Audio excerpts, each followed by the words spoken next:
Hi everybody, this is Dara. Just going to share with you 5 good habits that, certainly if you're a beginning guitar or even if you're an intermediate or advanced guitar player, it's good to remind yourself of these things.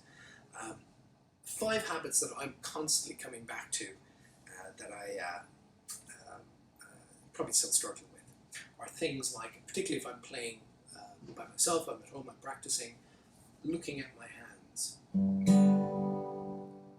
as I play. Now, there are probably a couple of things that I'm still learning that I use my eyes to remind myself what I'm doing. But the majority of things that I've learned over the years, and I probably don't need to look at my hands, but I sometimes find myself doing so anyway. And there's 2 reasons why you want to start, if you are, weaning yourself off looking at your hands.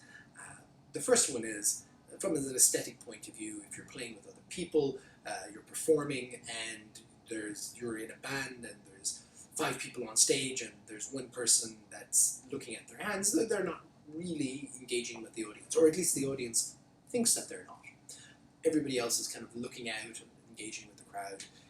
It's a performance thing, and so get away from looking at your hands. Now, for some very complex pieces of music where high degree of accuracy is needed, maybe there's still a case for it.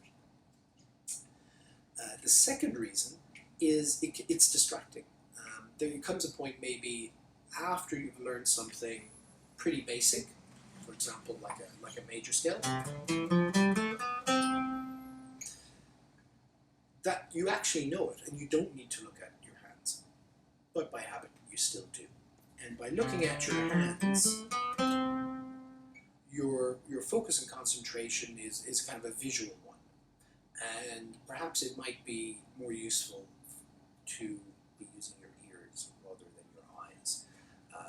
And the tactile experience allows you to learn what it should sound, where your fingers should go, and the audio part, what it should sound like, as opposed to your eyes, which really tell you what it looks like, which isn't really that useful as compared to the other 2.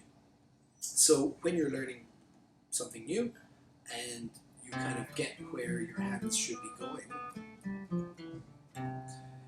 move on as quickly as possible to what it feels like. So close your eyes and imagine where physically maybe your fingers are going for a chord or a scale or whatever it might be, and feel the shape of the pattern maybe that you're playing. The other thing, as I mentioned, is your ears, and that kind of brings me on to the second part, which is the sound that it makes, as opposed to have I put my fingers in the right place. So I can have that correct from a visual point of view, but it doesn't sound very good because I'm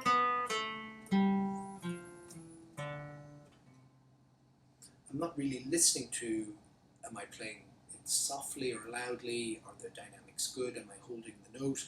Is the tone quality of the note good? And whilst I'm engaging my eyes, my audio senses take a bit of a backseat, and they're really, really important. They're the most important thing. It's music.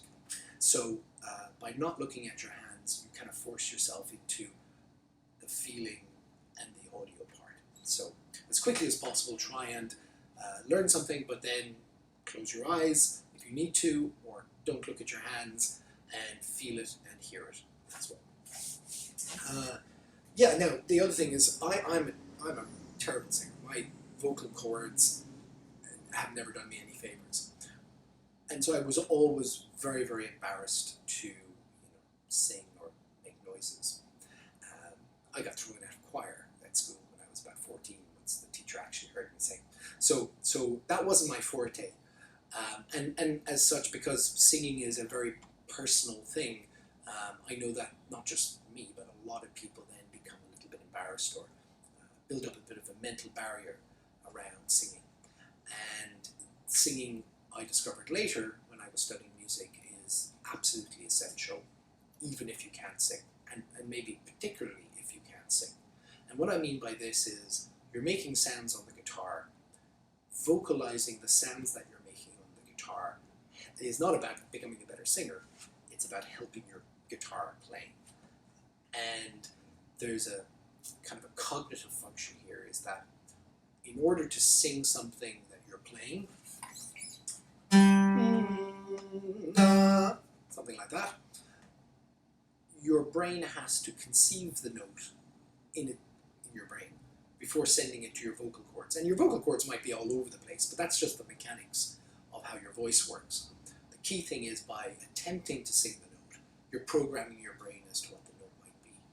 And so later, when you want to play something on the guitar, the note or the chord or the interval or the sequence or the arpeggio, the notes are already in your brain because you've been singing them, and the act of singing them has programmed your brain as such with those notes. So, so let's say we were playing something like I'm